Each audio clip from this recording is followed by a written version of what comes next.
Well,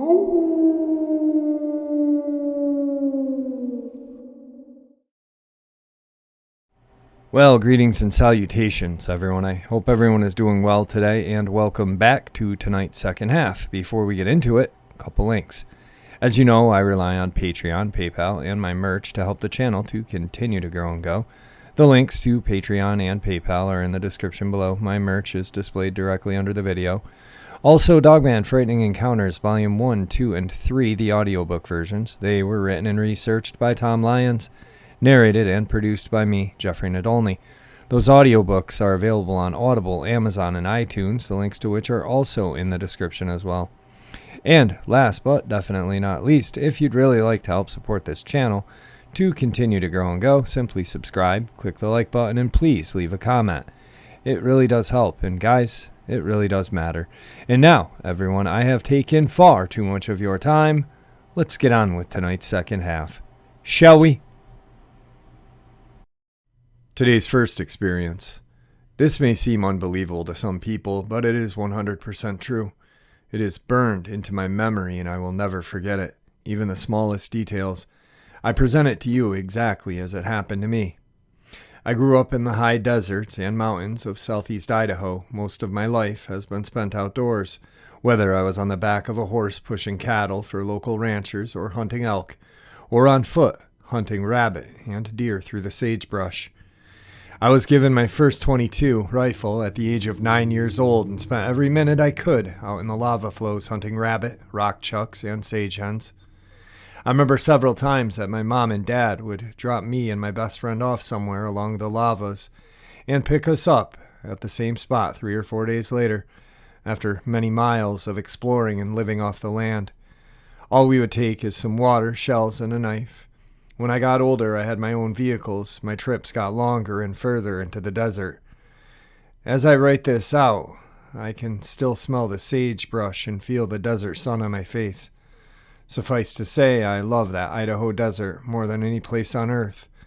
I feel more comfortable out in the desert, 30 miles from the closest person, than I do in my own living room. During the summer of 2001, I was south and slightly east of Big Southern Butte. I had spent a couple of days looking for arrowheads. Everything had been pretty normal. I walked for miles, found a few arrowheads, saw a few coyotes and deer. Pretty normal. At this time in my life, I had always had my dog with me. He was a huge Chesapeake retriever that weighed over 100 pounds. He was very protective of me and my belongings. He was meaner than crap to anyone who acted suspicious or threatening. His surly demeanor towards anyone who messed with me or my stuff earned him the name Cain with my family and friends. And the name stuck. Cain loved to go anywhere I went. He loved to go out to the desert and run around, never getting too far away from me. I always felt very secure with him around because he had proved time and time again that he was aware of every living thing that approached us out in the desert. And if that thing was dangerous, whether human or animal, he had no qualms about tearing right into the middle of them. In fact, he enjoyed it. Anyway, we made it back to the pickup truck an hour or so before it got dark. I gathered up some juniper branches and some sagebrush to make a fire. I cooked up some dinner for my dog and we settled into the hammock for the night. There was nothing better than sleeping in a hammock while outdoors. Unfortunately, we don't have a lot of trees in the desert, so I'd just find a juniper or a fence post, park my pickup close to it, tie one end of the hammock to the truck, and the other end to the fence post or the tree. I spent many comfortable nights rigged up like this. This night was no different. I climbed into the hammock and was soon asleep. A couple of hours later, I was awoken by raindrops. It had started raining pretty hard, and I was getting pretty wet. I quickly threw all of the gear into my hammock, untied the end from the fence post, rolled it up with everything inside, and tossed it into the back of my pickup with a tarp over it to keep it dry. With all of my gear safely stowed, Cain and I crawled into the cab of the truck and settled in for a dry, if cramped, rest of the night. Around 3 in the morning, a strange sound woke me up. I was reclined back as best as I could in the driver's seat, and Cain was sitting up alert on the passenger side. He was growling very softly, and the hair on his shoulders and neck were standing straight up, a very menacing and intimidating sight. I'm glad he was on my side. He was looking over my shoulder out of the driver's side window. It was his quiet growling that woke me up. I didn't move, but just opened my eyes and looked around by moving my eyes in their sockets. It had stopped raining and the clouds had gone away. The sky was now clear with a bright, almost full moon overhead. It was bright enough that I could see Kane very clearly. I wondered what he was focusing all of his attention on and lifted my hand up in front of his nose. I don't know why I did that, but that's what I did. He never even looked at me, but moved his head to the side so he could continue to watch whatever was out my driver's side window, continuing his quiet, threatening growl. I had never seen Kane so focused on anything the way he was now. It sent a shot of adrenaline through me, and I was immediately wide awake. It gave me the goosebumps, and the hair stood on my arms and neck.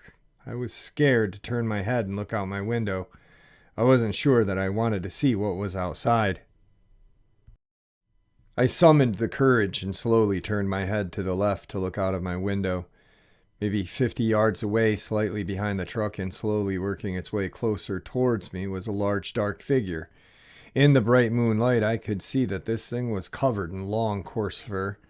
It was walking on two legs and moving like a man, but differently. Its arms seemed longer, and it kind of had a swaying motion as it walked. The moon shone through the fur around the outside of its body, and the dark, solid shape underneath was visible. It was moving in slow steps toward the pickup. Every few steps it would stop, crouch down, and wait a few seconds before moving ahead. A couple more steps, exactly as my dad had taught me to do while stalking elk or deer. I have no idea if this creature meant to do me harm, but seeing it move exactly as I did when putting the stalk on a deer, with me as the target of its attention, did not make me feel very warm and fuzzy inside.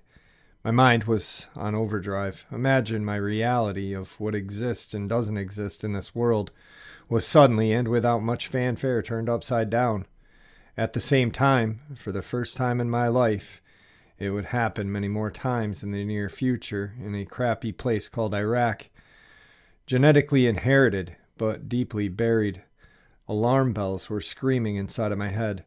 My subconscious recognized the danger and demanded that I do something, while at the same time dumping bucket loads of adrenaline into my system. My thoughts jumped immediately to my pistol, and in the same instant I remembered that it was rolled up in my hammock in the back of my pickup under a tarp. Useless. Not that my pistol would have done any good. As this thing got closer, I could see that it was big.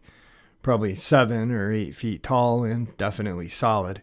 It moved like an animal that is very heavily built but is quick and fast at the same time, like a tiger maybe. Kane had gone from sitting to standing on the seat. His hair was standing straight up and his quiet growl had turned into a savage snarl. What a dog. Here is this monster outside of my truck and my dog is ready for me to open the door and turn him loose.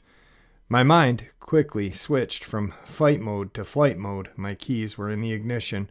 Without taking my eyes off of this thing, I reached up and started my truck. The creature was less than 30 yards away now. When I heard the engine start, it crouched down lower to the ground than it had crouched before. The top of its head was just above the level of a patch of sagebrush that happened to be between him and I. My truck was nosed up to a lava rock wall. The only trail out was to my right and behind. There were large lava rocks scattered on the ground, so I had to make an over 180-degree turn while backing up to be lined up with the road. I threw the truck in reverse and floored it by turning on my lights at the same time. As I swung through the turn, my high beam swung right across this creature. It had put its head down, probably to protect it from the glare, and all I saw was the top of its head. I noticed a mass of coarse, dark gray fur before its shape was swallowed by the darkness. I drove down the 2-track desert road way faster than I normally would have. My truck was bouncing all over the rocks and plowing over sagebrush when the curves were too sharp to take at that speed. Kane and I were bouncing all over the inside. I drove that way for several miles, continuously looking behind me until I calmed down enough to slow down.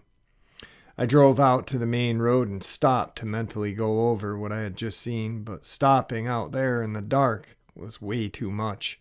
I ended up cutting my trip short and just went home. Tonight's second encounter. Hello everyone, my name is Edward, and I have a possible unexplained experience that I would like to share with everyone. The following events occurred in Carthus Township, Clearfield County, Pennsylvania. It was the fall of 2001. I would have been 9 at the time. We lived down the street from a Benton's Market. I can't remember the street's name, of course, it was so long ago. But we lived before a bend that led down to a headquarters of a company that had big rig trucks parked there. My father worked on the road for a construction company, so at the time it was just my mom and I. My mom worked at the Permagrain product factory in town. This had to have been a weekend or a school holiday break because we were both home at the time. I remember we used to hear bobcat screams in the woods behind our house all the time. The local wildlife was very diverse and is something I would no longer be used to, as I live in Pittsburgh now.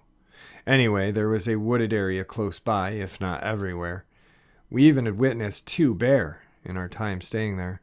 But I'll never forget the night our dog Lucky went completely ballistic barking at something outside on or near our front porch. I remember looking out of the window while my mom was asleep and seeing what I at first thought was someone else's dog or a coyote. I'll never forget what I saw. And I never would have contacted anyone about it until recently when I read some reports about a Dogman. I really don't know how to explain it. I didn't see its eyes, but I did see an easily 6 to 7 foot canine. It was only visible for a few seconds, but it was clear as day. This thing was something that stuck into my mind and still does to this day. My mom had woken up and gotten off the couch to look at me, and she also saw it. We both still swear to this day what we saw. Its spur was definitely a lot different and very mangy looking compared to any other wildlife in the area. My mom and I believed that it was attracted to the cat food we would leave out for the stray cats in the neighborhood. It actually bounded off after a few seconds. It wasn't upright at all, but it stayed on all fours. It looked taller than an NBA player and moved in a different manner than anything I had ever seen before. It had me visibly shaking, and I remember being stunned. My mom called my dad and woke him up and talked to him for a couple hours. Neither one of us wanted to go back to bed after that. I remember it turned into the first time my mom and I had stayed up and told stories until 3 a.m. I remember my mom explicitly telling my dad that it was unlike anything she had ever seen before. And her only friend in town took her claims as skeptical as first until I was there to confirm what she had seen. I don't know, this experience always had me wondering way later into my adult years as to what this thing was, and if there were more of them. I just found it interesting that there were other sightings like this in the Clearfield area, and I figured I'd share this experience. Thanks so much, and have a wonderful day, Edward. Today's third experience. It's been many years since this happened to me, and I had originally thought a mountain lion was the cause of it, but now I am not so sure about the mountain lion. In the early 90s, my best friend and I went camping. It was the weekend before Memorial Day, and we were camping at a small campground off the road between Lake Castic and Lake Hughes in Southern California. The first night was so annoying due to all the gangbangers from LA showing up and making noise all night that we packed up and left on Saturday morning. I had heard about a place called Sawmill Mountain from one of my coworkers, and it was close by, so we headed up there. Sawmill Mountain is off the road between Lake Hughes and Gorman, and to get there you need to travel several miles from the turnoff, unimproved dirt roads to a campground. When we got there, it was midday on Saturday, and we were the only people in the campground. The elevation is maybe 5,000 feet, and it was nice and cool up there with a nice view of the valley down below. It was a great campsite. We pitched our tents and set up camp, then ate some lunch and sat down to relax in the shade. My buddy went inside of his tent and took a nap, and I went to my tent and did the same. After a short nap, we decided to do a little exploring. About 25 yards from our campsite was a trail, and I walked on it for about 150. Off to the side of the trail, along the tree line, I heard something moving and looked in the direction. I thought I caught a glimpse of something light-colored, but it stopped moving. I was still in condition white and didn't think anything was wrong, so I kept walking for a few more yards.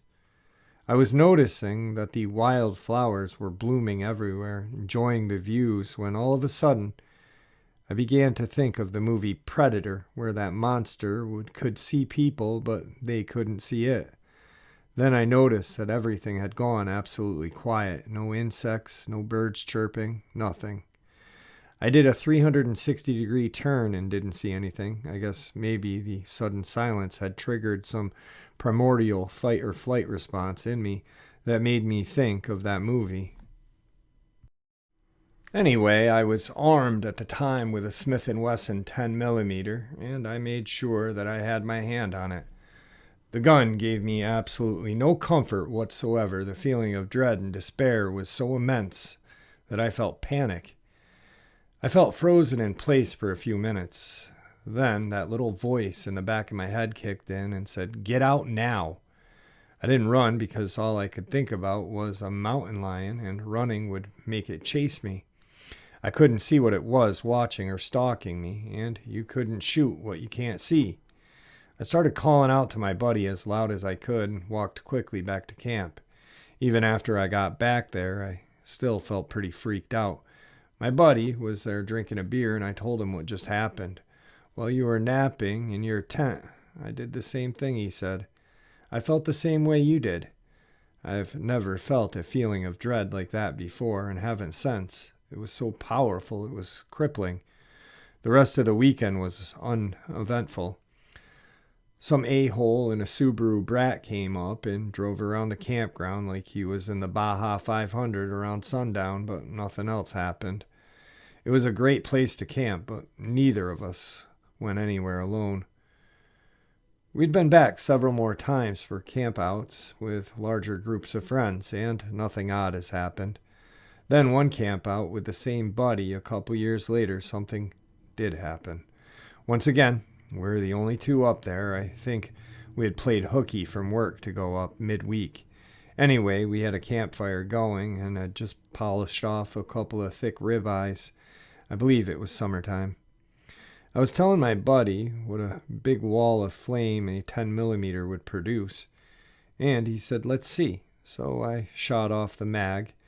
As I predicted, lots of flame and noise. I holstered the gun and sat down by the fire. "You remember that creepy feeling when we first discovered this place?" my buddy says to me. I said, "Yeah, I do." He said, "It's back." I didn't pick up on this at that time, but he did. We both had our guns out and flashlights in our hands, and my buddy thought whatever was causing it was watching us from beyond the camp. We walked toward it, shining our lights up in the trees, thinking it was a cougar or bobcat, but there was nothing. About 10 yards from camp, all of a sudden, something growled at us. I won't repeat what my buddy said, but we hightailed it back to camp as quickly as we could. When we got there, we lit every lantern we had, threw a bunch of termite-eaten pine wood into the fire to get things as bright as we could. That night was a tough one to sleep through, but nothing bothered us after that. Fast forward to a couple of weeks ago, I was talking to my buddy by text message about what we had been calling the ghost of Sawmill Mountain. And I had said I thought it was a mountain lion. What he said totally blew my mind. He's pretty sure it was a Sasquatch or a Dogman that day, many years ago. He pointed me to a bunch of cryptid websites, and I did some reading. I have to say I'm starting to agree with him. From everything that I've read, they stay close enough to us That they can keep an eye on us, and unlike that hippie view that they are gentle guardians of the forest, they're actually an apex predator. I think on that day I was either on the menu or had made the thing by scaring off what it was after. I also think that growl a couple years later was a gentle reminder to stop making so much racket in its territory and stay in our campsite.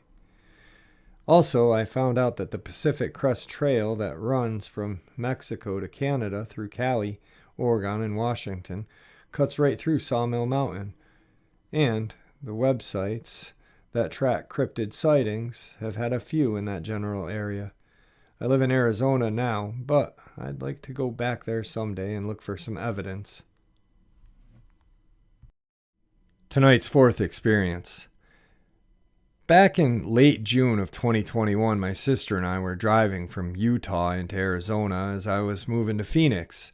I don't remember the exact forest area, but it was right as we started the descent from the mountains in northern Arizona. My sister and I were talking as she was driving. We enter into a clearing in the trees. As we came to this clearing, there was a very large rock on the right side of the road that caught my eye. Upon seeing the rock, I saw a movement to the left of it. There was a very large, distinct canine-shaped figure in the clearing next to the rock. As I stared, trying to make out what it was, we had both gone silent mid-sentence. I clearly saw eyeshine that was almost a reddish-orange in color. Whatever it was locked in a stare with me and tracked the vehicle with its eyes. My blood had run cold, and I felt a feeling of utter helplessness sink over me. The feeling was accompanied by the thought that whatever this thing was could do serious harm to us, and I'd have no way of stopping it.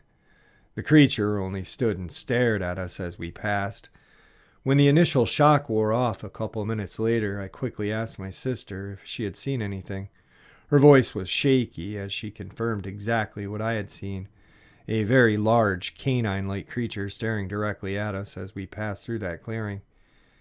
I have seen black bears up close and personal within 20 yards, and whatever this thing was clearly was not a black bear. It was quite a bit larger, with more of a slender build and a very dog-like head with a snout. My sister was very shaken by this experience and had tears in her eyes, due to the fear she was feeling. She continued driving as we both felt completely unsafe to stop or even have a window down. She doesn't like to talk about it to this day. I believe what we saw to be consistent to other reports that I have seen in this area. I will never go into those woods alone, and I hope what we saw was an optical illusion or a misidentified animal. But I can't shake that feeling that it wasn't, and still see very clearly the figure in my mind whenever I think about it, and am overcome with chills and begin to shake all over. Tonight's fifth experience. We were living in a little town in the foothills of the Smoky Mountains in Lake City, Tennessee. It's now called Rocky Top, about 40 miles north of Knoxville. Many of us teens used to climb up this huge house-sized boulder visible from I-75 when the leaves are off the trees and hang out, hence the term, Party Rock. Late one summer during school break, me and my sister decided to go climb. A lot of different times back then, no phones, we'd be out from sunup until dark, walk for miles. My mom knew I'd keep us safe as much as my 14-year-old could. Well, we walked the tracks for a mile or two and hit the trail at the base of the mountain. After a couple of hours walking, we came to a fork in the trail, and even though I've been there before with my older brothers, I took the wrong turn. After walking for probably a good half an hour or so in a 90-degree heat, the trail just abruptly ends, nothing but thick brush, and a 40-degree incline of woods lie ahead. I told my sister that I made a mistake and we could easily walk all the way back or just head straight up from here. I knew enough that if we just kept climbing up, looking at the daylight in the trees above, we would eventually hit the ridge line to the other trails and I could easily find our way back to Party Rock. So we started trudging forward, grabbing saplings to pull ourselves up along the way. We stopped often to catch our breath, get our bearings, drink from the canteen, and would often look down, hoping to finally get a great view of our little town. But the woods were too thick at that point. As we're slipping on the old leaves and gasping for air, we reached a few feet of level ground in order to catch our breath. I'm not sure who first saw it, but as soon as I did, I looked over at my sister, and her mouth was already agape. I've gone over our account many times before, and I'm still not sure how we managed just to stumble upon this. I don't know how it could have not hurt us, but maybe the birds were chirping up there, or maybe it had just got there. I don't know. But I researched countless encounters over the decades, and I truly believe ours had got to be one of the best ever. And here's why: most encounters are brief, fleeting glimpses of one crossing the road or peeking at them, possibly throwing stones, etc. This Bigfoot was completely unaware of our presence. My sister immediately whispered, "Bigfoot," but me, being the big brother, tried to calm her fears and not show mine by saying, "It's probably just a hiker enjoying the view." We both turned around and thought, "What view?" Now we're in the middle of nowhere, completely off any semblance of a trail in 90-degree heat. No way was that a person in any suit. They could have sat there for 100 years and never ran into another person. As my mind is racing, all I can do is stare. I've grown up hunting, trapping, camping. I was proficient in biology and art, so I knew what animals are supposed to be in certain areas and what they look like and how to draw them. This was no bear, mountain lion, bobcat, or even a feral human being. All were ludicrous answers people would give. As we stared at it, I noticed it had no clothing. It was completely covered in long reddish/orange-brown hair, except for around its base. It was squatting, something bears cannot do. And as it looked to its left, my blood ran cold. I could clearly see that this was no human. It had more of an ape-like face and an unmistakable crown on its head, like a big silverback gorilla. It was reaching to its left to a bush and pulling leaves/branches off and bringing them to its mouth and eating them. I couldn't see if there were any berries on them or not, but it was clearly eating the leaves and all. We were so close, we could hear the branches break and the sound of the bushes bouncing back. Periodically, it would act like it was coming up and out of its squat, a little bit halfway standing, as leaned side to side, craning its neck, trying to look down through the trees towards us. That was terrifying. Maybe he caught an occasional scent of us wafting up, or just sensed us, I don't know. My sister kept wanting to run, and I was literally too scared to run. I just wanted to close my eyes and wake up home after what seemed like an eternity. But was probably a good 10 or 15 minutes. I whispered, "We run on the count of 3. I barely breathed. 1, 2, 3. We spun around and started sprinting straight down that wooded mountain. I'll never forget the sound. We went from dead silent to what sounded like a herd of elephant running through a bowl of potato chips. Looking back years later, I'm sure we scared the crap out of it, but not as bad as it did us. As soon as our feet hit dry leaves and twigs, if there was ever any doubt, it let out the loudest, longest, most god-awful roar that lasted 5 seconds or more. It was terrifying. I literally did a front flip, my feet trying to run faster than my capabilities, plus the angle we were running down was steep. We were so afraid it was going to head us off or snatch us in the dried-up creek bed below. We ran straight through the walls of thickets and thorns, sliding over 15 feet drop-offs, etc. We're literally a bloody mess when we finally got home. My sister had lost my mom's watch and a shoe. I lost my machete and a few other things. As soon as we realized we were safe, shock set in. My sister started to throw up and I started to cry. We were both white as ghosts. My older brothers believed us, got their guns, and went back up there. Sadly, I refused to go back into those woods for many years after this incident. My brothers said it was very easy to track us since it looked like a freight train had rolled down the mountain, breaking trees and brush. They found her shoe and watch. They also asked why did we run through all those briars when there was a path right around them. We didn't take the time to look for an easier path. We ran straight down in order to get out of there. Tonight's final encounter. I used to be really close to the Cherokee National Forest when I was in my mid-20s, and one day I was driving through it from the next town over. It was dark and the roads were really curvy, but I wanted to get back home ASAP, so I was going a little fast. My boyfriend was in the passenger seat, and all of a sudden we came up to two dogs standing in the middle of the dark road. These dogs were definitely totally different breeds. I think one was a greyhound or something, and one was a German shepherd. They were on either side of the road, both facing each other. One was white, one was black. At first I felt compelled to stop and shoo them off of the road, but my boyfriend advised me against it. I came to a complete stop and beeped the horn. They didn't move, so I proceeded to drive slowly around them, almost going off the road. At first, it would seem as though they were blinded by the headlights, but as we passed them, I noticed they were looking right at me through my driver's side window. Fast forward a year later, I was telling this story to a friend as we were walking home from work. In the midst of telling him, I suddenly had an epiphany. This same thing occurred to me when I was 9 or 10 years old. I recalled a memory of visiting my grandmother in the rural part of North Carolina. One stoplight and fields on either side. You get the picture. We're sitting outside of her house. It's pitch dark outside with only the house light illuminating to the end of the driveway. All of a sudden, two dogs came out of the field very slowly.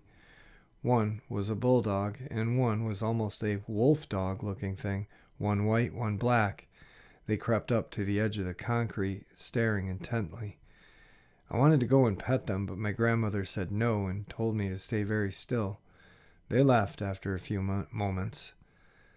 This year I worked in another part of rural North Carolina. It had gotten very foggy around January. As I was pulling out of the parking lot, I spied from a long way down the road a black dog. At first I thought nothing of it, but then I looked across the street. A white dog was coming toward the road on the opposite side. Needless to say, I went in the opposite direction as fast as I could. That was 4 months ago. I hope someone has a clue on what I saw. Alright guys, I hope you enjoyed tonight's second half as much as I enjoyed sharing it with you. I want to thank everybody for all of your support and let you know that it truly means the world to me. So with that, my friends, stay safe, stay well, enjoy the summer, and may the Great Spirit watch over us all, and may He guide us down that path that we call life.